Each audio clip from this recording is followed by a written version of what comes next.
Nous allons maintenant voir comment résoudre des petits exercices simples sur, dans ce cas-ci, les intérêts simples. On vous dit, donc les intérêts simples, je le rappelle, il faut impérativement que ce soit pour une durée maximum de 1 an. Alors, on vous dit, je place 300 euros pendant 8 mois à du 2%. Quel sera mon capital final? Donc, pour rechercher le capital final en intérêt simple, après n temps, eh bien, je pars d'un capital initial auquel j'ajoute les intérêts. Évidemment, les intérêts, je les calcule comment? Eh bien, en prenant mon capital initial et en multipliant par les intérêts. Évidemment, va intervenir à un moment donné la durée de mon prêt. Ici, on vous dit qu'on place pendant 8 mois.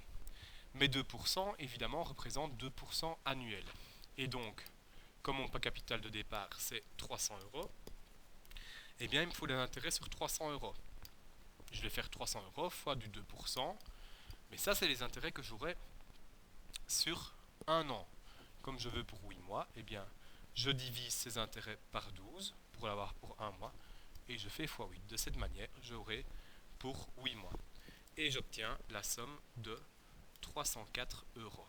Voilà un exemple plutôt simple en ce qui concerne les intérêts simples. On peut faire un deuxième exemple maintenant où l'exercice est un petit peu différent. On vous dit je place 200 euros pendant cette fois 300 jours.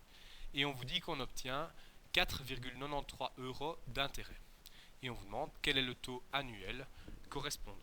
Alors, toujours des intérêts simples, puisqu'on place 300 jours c'est bien moins d'un an, mais cette fois-ci on vous donne la somme d'intérêts que l'on a gagné. Donc si on repart de la formule Cn est égal à C0 plus les intérêts, eh bien on sait qu'au final on obtient 304,93 euros en partant de... Pardon, c'est 204, je rectifie, tac. C'est 204,93 euros puisqu'on a 4,93 d'intérêt plus les 200 euros de départ. On est parti de 200 euros auxquels on a ajouté les intérêts. Ben, il est clair que nos intérêts, et c'était marqué, c'est 4,93 euros. Mais les intérêts, on les obtient comment? Eh bien, on les obtient en partant de ces zéros qu'on a multiplié par le taux d'intérêt fois la durée. Et donc, ce 4,93, c'est évidemment, on est parti de 200 fois le taux d'intérêt qu'on recherche fois le temps.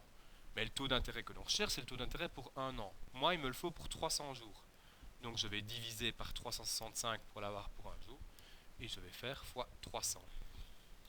Et donc de cette manière, on peut isoler le i. On aura 4,93. On fait passer le 365, ça fait fois 365 sur le 200 fois, et on divise encore par le 300. Et on obtient un taux d'intérêt de 0,03, c'est-à-dire plus ou moins, c'est-à-dire plus ou moins 3%.